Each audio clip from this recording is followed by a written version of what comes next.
Барлықтарыңызға қайырлы күн достар. Бүгін сіздерге дәмі өте ерекше маквей торттың рецептісін ұсынатын боламын. Маквей торт өте дәмді болып шығады. Видеоны соңына дейін қарап, менімен бірге болуға кеңес беремін.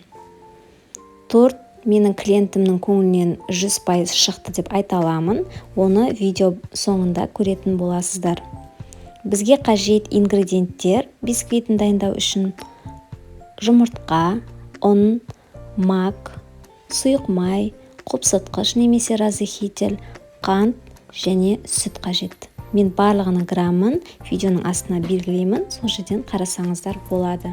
Ең алдымен бөлек ыдысымызға сүтімізді құйып, отқа қоятын боламыз.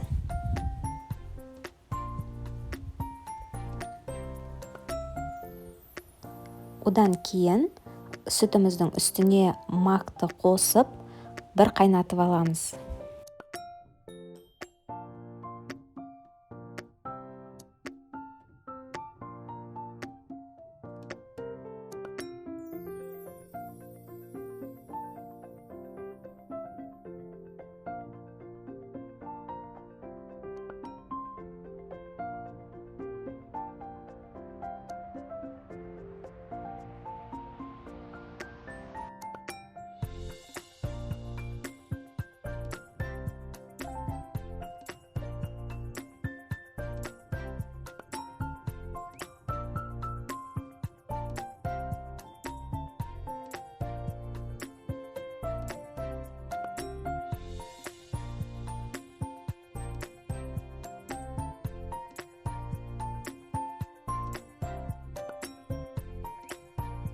Міне біздің сүт пен мак қайнады. Газдың астын сөндіріп, сүт пен макты бөлек ыдысқа салып, бөлме температурасында суығанын қадағалаймыз.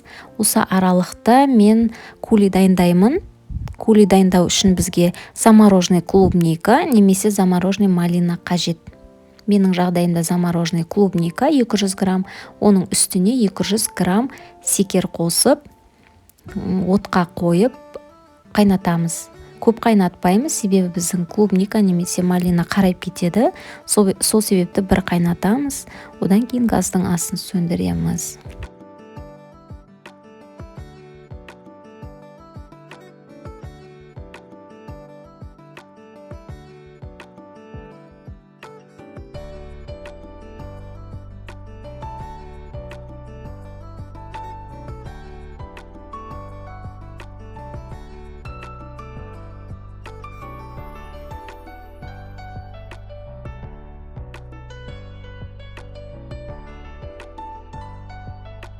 Біздің клубника мен секеріміз қайнады, екеуі бірікті. Енді осы массаны езу үшін блендердің көмегімен еземіз және бөлек ыдысқа салып, бөлме температурасында қоятын боламыз.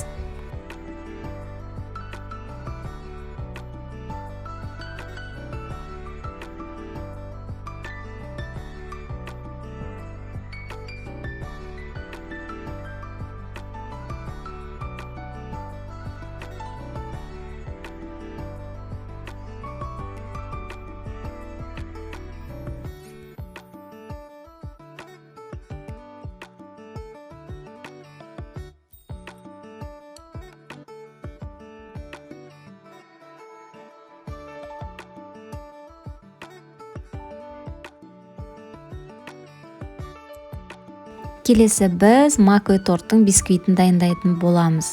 Ол үшін 8 дана жұмыртқаның ағы мен сарысын бөліп алатын боламыз.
Міне жұмыртқаның ағы мен сарысын бөліп алдық.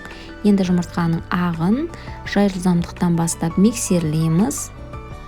Аппақ болып көпіреді. Сол көпіршік шыққаннан кейін біз аз-аздан сала отырып секерімізді тағы да миксерлейміз.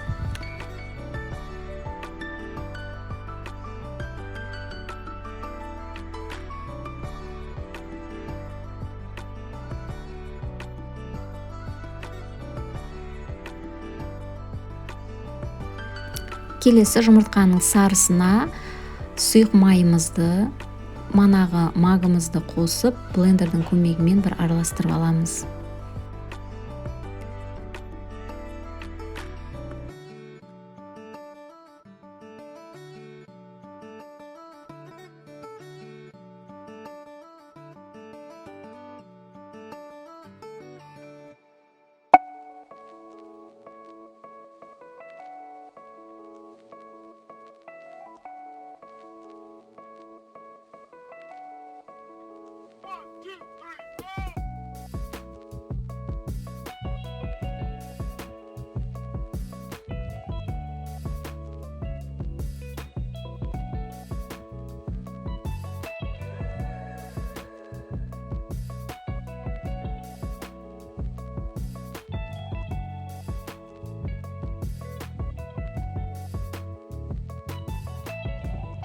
Келесі ұнымыздың үстіне қопсытқыш немесе разрыхительді саламыз. Үш массамыз да дайын, үшеуін біріктіретін боламыз.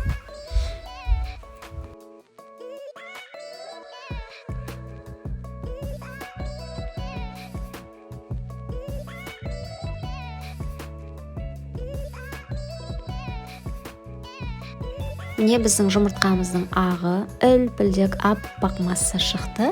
Соның үстіне жылтықты қосамыз, яғни жұмыртқаның сарысын. Және де силиконды күрекшемен бір араластырып алатын боламыз. Жоғарыдан төмен қарай. Араластыру барысында абайлаңыздар, себебі жұмыртқаның ағы басылып қалмау қажет.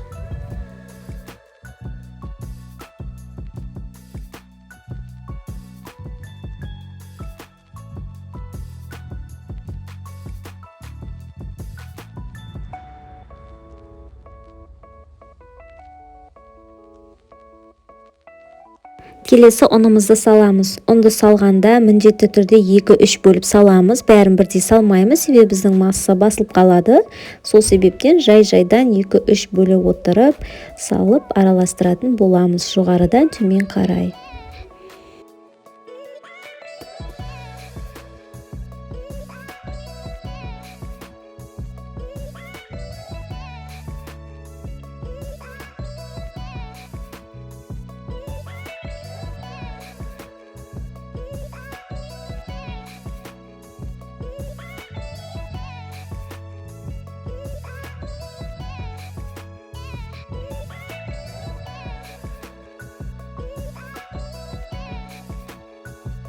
Біздің массамыз дайын.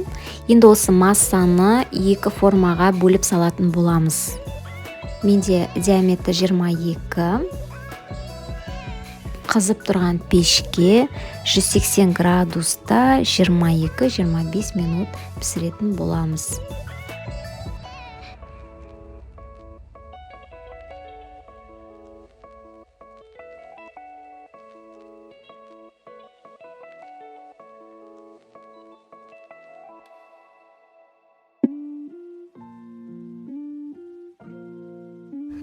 Ал қыздар, қараңыздар, біздің бисквиттеріміз дайын. Өте нәзік, үлпілдек болып шығады. Осы дайын бисквитті мен формадан шығардым, бөлме температурасында суыттым. Енді осындай ара пышақпен ортасынан бөлетін боламыз. Яғни 4 бөлікке бөлінеді. Және бисквиттерімізді жинаймыз. Егер бисквиттеріңіз бір жағы көтеріліп, бір жағы көтерілмей, қисық болып тұрған жерлер болса, оны кесіп алып тастасаңыздар болады.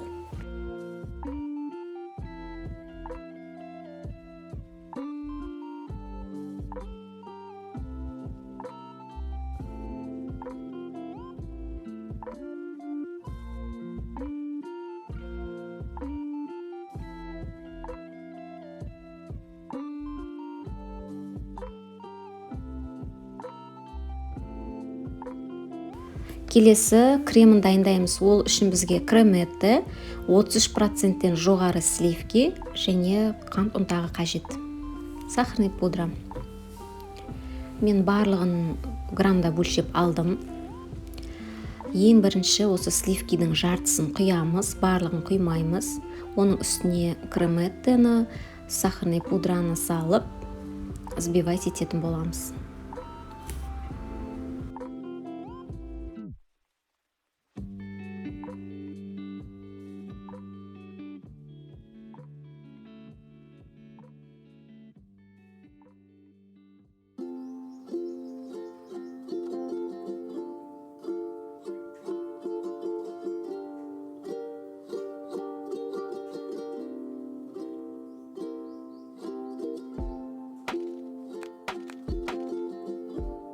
Міне бізде біркелкі болды.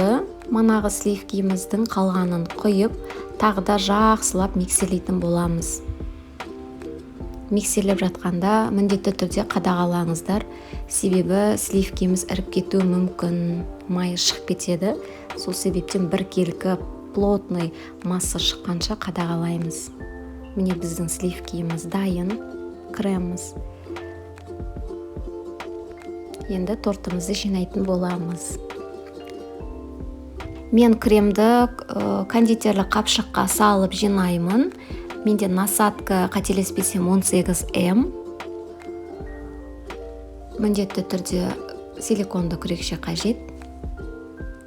Енді бұйырса бисквитімізді, тортымызды жинаймыз. Бұл манағы біздегі кулиміз дайын болған. Әдемі, күшті болып шығады, қоюланады. Келесі заттарымыздың барлығы дайын. Енді тортымызды жинаймыз.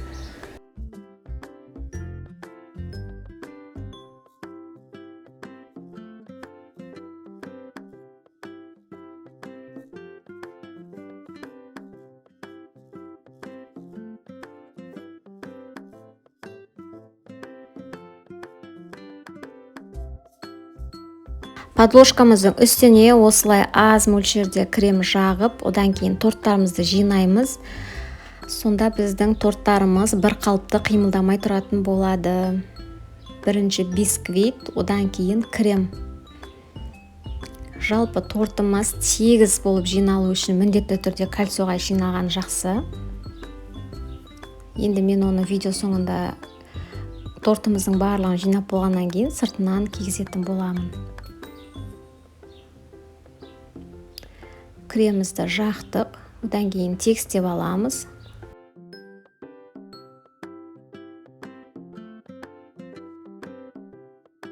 Одан кейін кулимізді саламыз. Мен тек қана 2 слойына ғана кули саламын. Ортаңғы бөлігіне мен кули салмаймын.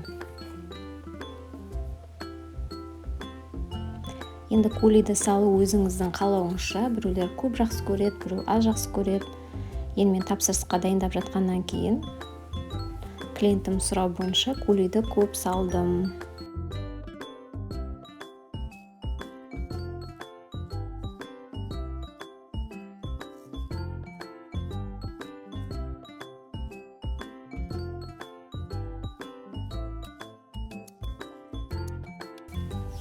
Одан кейін келесі бисквит. Бисквиттен кейін крем.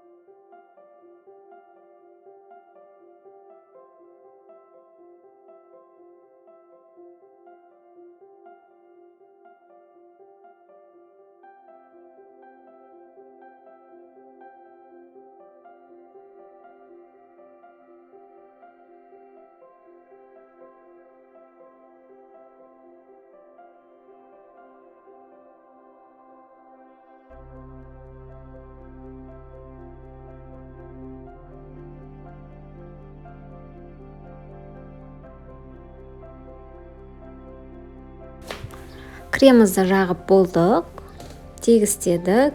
Келесі бисквитімізді, үшінші бисквитіміз. Одан кейін осы видеода көрсетілгендей кремнен кейін кули. Осылайша торттарымызды жинаймыз.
Келесі төртінші слой бисквитімізді қоямыз.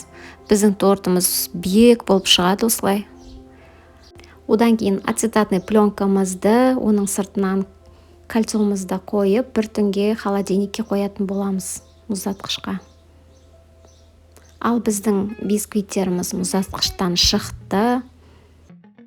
Енді тортымыздың сыртын қаптаймыз, яғни выравнивание жасаймыз. Ол үшін бізге сары май, креметті және қант ұнтағы қажет болады. Ең алдымен креметтені миксерлеп аламыз.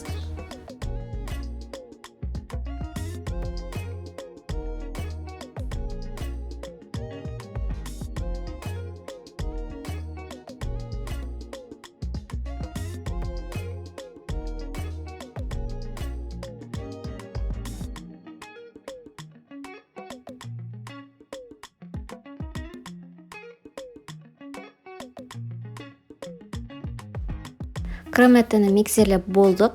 Одан кейін міндетті түрде бөлме температурасындағы сары майды салып, тағы бір миксерлеп алатын боламыз.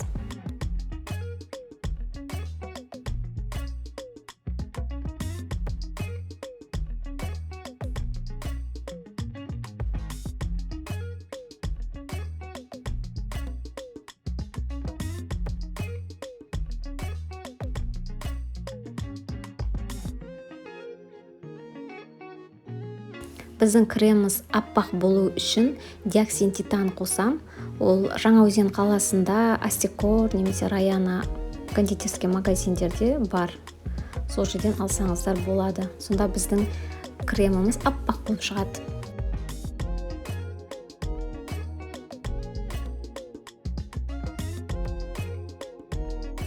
Креметті мен сары майымызды араластырып болдық. Енді оның үстіне қант ұнтағын қосып, тағы бір рет жақсылап араластырып аламыз.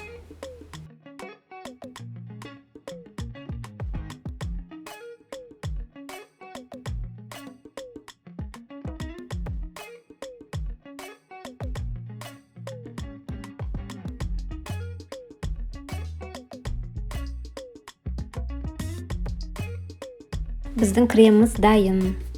Келесі осы кремнен аз ғана мөлшерден алып, тортымызға черновый слой жасаймыз. Яғни черновый слой біздің тортымыздың қапталында крошкалердің жинап, біздің креміміздің қаптаған кезде мешать етпеу үшін қапталда крошкалердің барлығын жинап аламыз. Дәл осы видеода көрсетілгендей.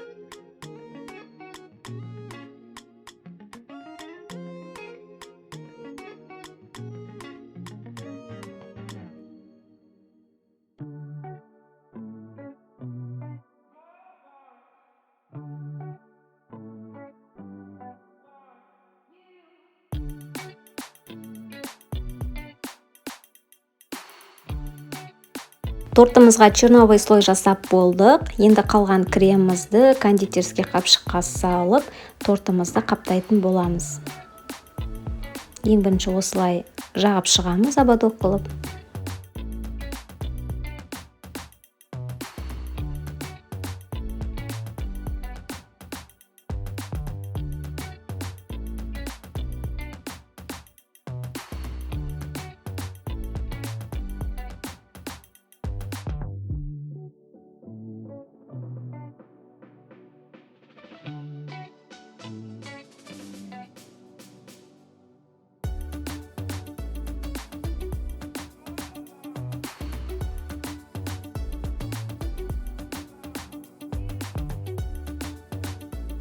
Одан кейін міндетті түрде темір шпательмен тортымызды тегістеп шығатын боламыз. Тортымызды қаптағанда міндетті түрде темір шпатель алыңыз, сонда тортыңыз тегіз әдемі болып қапталады. Жетпей тұрған жерлеріне крем жағып тағы да тегістейтін боламыз.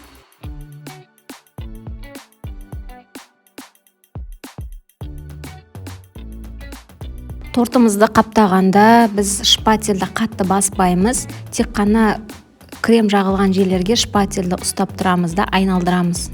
Сонда біздің креміміз біркелкі болып жағылады.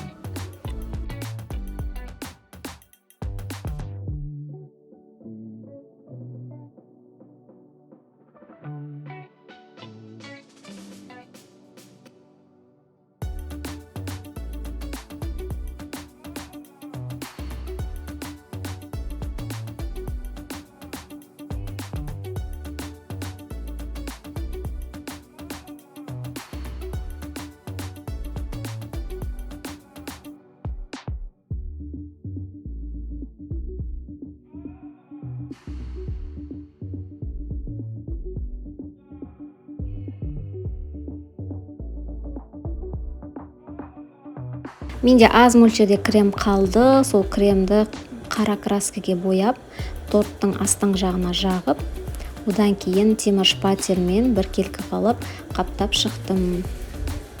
Яғни тегістеп шықтым.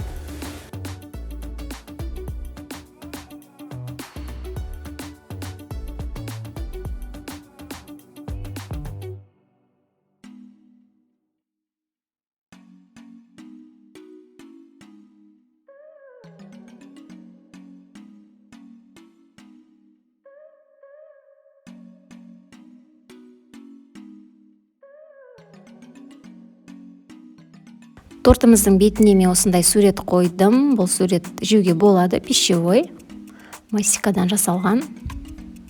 Жаңаөзен қаласынан болсаңыздар, міндетті түрде білетін боласыздар, кімге шығартатын. Және де қаптауларын білдірмес үшін осындай гүлмен әсемдеймін. Қалған креммен.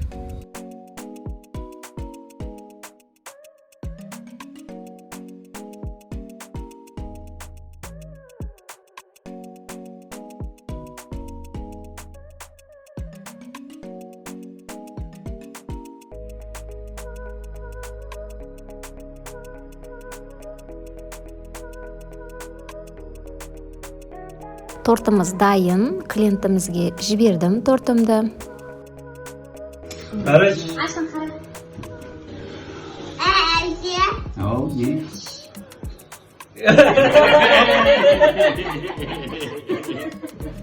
Nasıl kısa mı? Hasta. Kımcıyımız şimdi. Ал достар, сіздерге рецепт түсінікті деп ойлаймын. Егер видео ұнап жатса, лайк басып комментарий жазуды ұмытпаңыздар. Сіздермен болған Жазира. Келесі видеода кездескенше.